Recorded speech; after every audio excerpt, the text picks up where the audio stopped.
Hey guys, remember when I said I had some thoughts on the PTB and 2v8? This is that video. Quick context, I'm trying to work my way through Tome 12, which has the bunnies for the Killer's Hook, so I'm playing with perks I don't normally play with.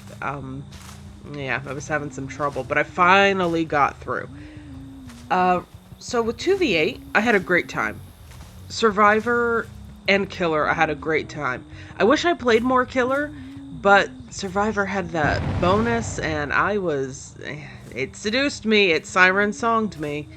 The launch was disastrous. Don't get me wrong, complete failure, catastrophe on the launch. But after day 3, whenever things started clicking, very good, very fun.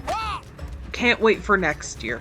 Honestly. What I especially liked about 2v8 was that you got to play what you wanted to play immediately. One of the reasons I shied away from Survivor so heavily in the beginning was because I couldn't play what I wanted to play. The whole reason that I even have Mikaela is because of her early RNG loot.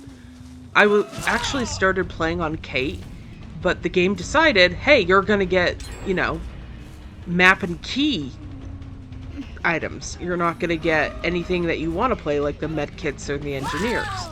When I bought Mikaela with those little shards, and then I started unlocking her just to get clairvoyance, she started racking up toolboxes and medkits. That's why I switched to her. And now she's like an icon of the channel. So, it all worked out, I guess. But with 2v8, you get to pick what you can do immediately. If you want to, invest in chases, if you want to be backup, if you want to invest in generators or be a medic, right away you can do exactly what you want to do. You're not reliant on RNG, and I found that very appealing. After you get experience and you start, putting blood points into all of these prestige levels, your loot's gonna... I don't know why I keep calling it loot, but your item pool is gonna increase, right? So it's not that big of a deal anymore, but in the beginning of the game, it was a pretty big deal for me. So overall, good experience, one of their better features in the game. Let's move on to the PTB. I actually have a lot of thoughts about this, but I'm gonna keep it down to my two main ones because I feel like these are the most important topics for discussion. I'm also aware, and I should say this now, I know that the PTB is not going live. It's not happening. This is just to add to the discussion with points that I either didn't see being discussed at all, or because, I don't watch everybody's videos, I don't hear everybody's voice, I didn't see them being discussed frequently. Most of the conversation was around how it was gonna screw killers over. And yeah, no, it's not a competition of who had it worse. Killers were getting screwed over. I don't know why they can't give one side more bonuses without hurting the other side in the process. It is possible. So like I said, I have two things to talk about. And the first one I'm going to present to you as something that could happen, and the second thing I'm going to present to you as something that did happen. You're a new player. You are how the game is going to grow. A lot of new players queue in solo queues, and that's how you have queued. You are with 3 other people you don't know. You don't know if they know each other. They might or they might not. But you get plonked down into the map, and due to spawn and luck and environmental factors, the killer ends up finding you first. The killer ends up focusing on you first. Maybe you get to run around, but suppose you're not that great at the chase, or the killer has perks to make up for any distance between you, or if it's just the map and you get unlucky.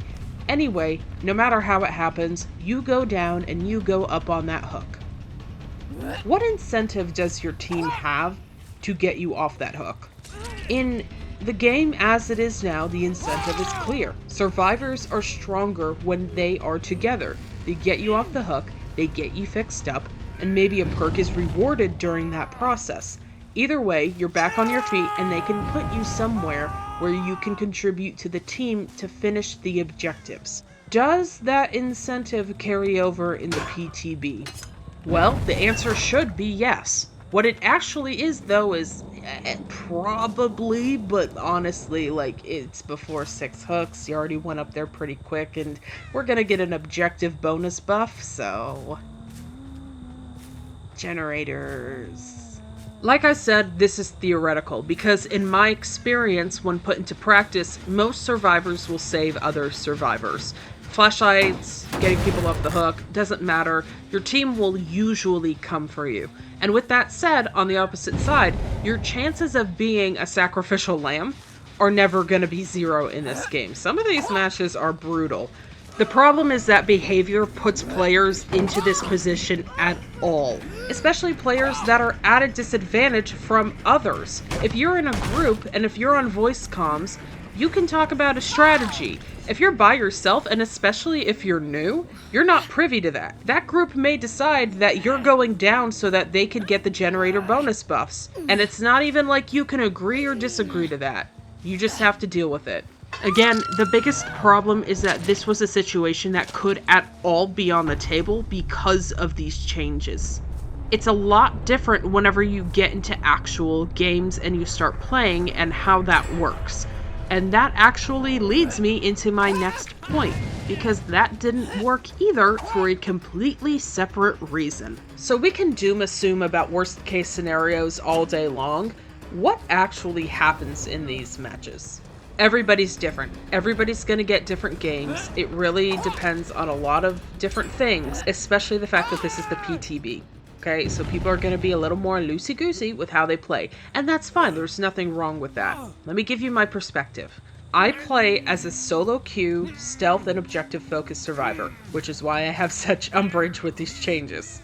I realize not everybody wants to play like that. That's fine. The only wrong way to play this game is when you're not having fun with it because it's a fucking video game. My concern comes with being in chases and being around killers, getting a moment to breathe, realizing it's 6 minutes later and not one generator is completed. Players are not using the advantages that they are given in the PTB to complete objectives. They're using them to prolong chases. And I don't think that's necessarily a bad thing, but it also hurts survivors who are objective focused.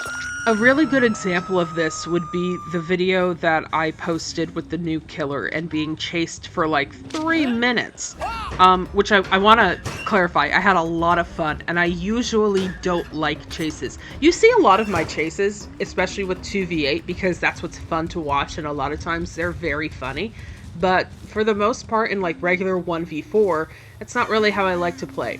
But I did have fun. It was really cool seeing all of the animations and how it would play out, or a version of how it would play out. You want to know who didn't have a good time, besides the killer who kept getting blinded left and right? Was the Laura in that group, because Laura was the only one trying to complete objectives. Laura was the only one working on generators aside from me. Half of our team brought flashlights to participate in chases with the killer. And you want to know what happened? The killer gave up on him. The killer couldn't get him, so the killer went after me, because I had a med kit, not a flashlight. And the killer did not want to be blinded left and right like they were being. So I got chased around the map for 3 minutes. I would consider a 3-minute chase a tunnel. I don't really have any problem with that, especially in this situation. Like, it was fun to see everything. It was fun to be in those chases. But that's the opposite of what behavior intended, isn't it? So the result of that situation was our objective progress was halved, because remember, the other two aren't doing generators. It's just me and Laura, and now it's only Laura. The killer, who doesn't want to be blinded, now tunnels me for 3 minutes. Again, fun time. And the other two survivors who want the chase aren't getting the chase, because the killer's tired of dealing with how they're handling the situation. Who wins in that scenario? And for some reason, behavior seems to think that giving survivors more chances and ultimately more time to complete objectives is the answer to the problem. And it's not, because the players that are creating that divide aren't focused on completing the objectives to begin with. The killer is just doing their job, and if a killer can get us down in a few minutes so the match ends quick and we can get on with our day, that's an ideal scenario from a survivor's perspective, at least from my perspective. And I understand most players would consider me relatively new despite having almost 300 hours in the game, because this bitch has been out for like 10 years at this point. Some players have racked up thousands of hours of investment into it. So my word and my opinion may not carry as much weight, and I understand that and I accept that. But from somebody who is relatively new to the game, who hasn't even been playing for 2 months, I know, I'm a fucking lunatic. I've been doing nothing but grinding this game. These are the problems that I have noticed. And I'm sorry to whiplash you here, but I'm actually still pretty sick. And I'm just gonna wrap this up quick so you can watch the rest of this match and I can go lay down. I feel like the only players that this was good for were players who deliberately wanted to play aggressively and were skilled enough to do so effectively, and survivor groups. And I'm actually not against anti-slugging or anti-tunneling features, because some of the shit I've seen has been uncalled for, but not most of it. Not enough to warrant this. Most of this is just people trying to win their side of the game, which is what you're supposed to do. I genuinely think that this PTB would have been bad for the vast majority of players, especially new players on both Killer and Survivor side. And while I do think some of the ideas were good places to start at, the way they were developed and implemented would have been an overall negative experience for just about everyone in this game. As a Killer and a Survivor, I am very grateful that they're taking a step back and they're reworking this, because they desperately needed to. The last thing I want to say before I go is thank you for 22 subscribers. I had a 20 subscriber special planned, but we actually hit 20 before I thought we would, and I've been really sick, like really sick for a couple weeks now. So it's going slowly, but I do have a little special video that I hope you will like coming up. And I'm gonna go lay down, drink some water, and then probably get to work on that. So, have a good day. Thank you for listening to me ramble, and enjoy the final leg of this chase.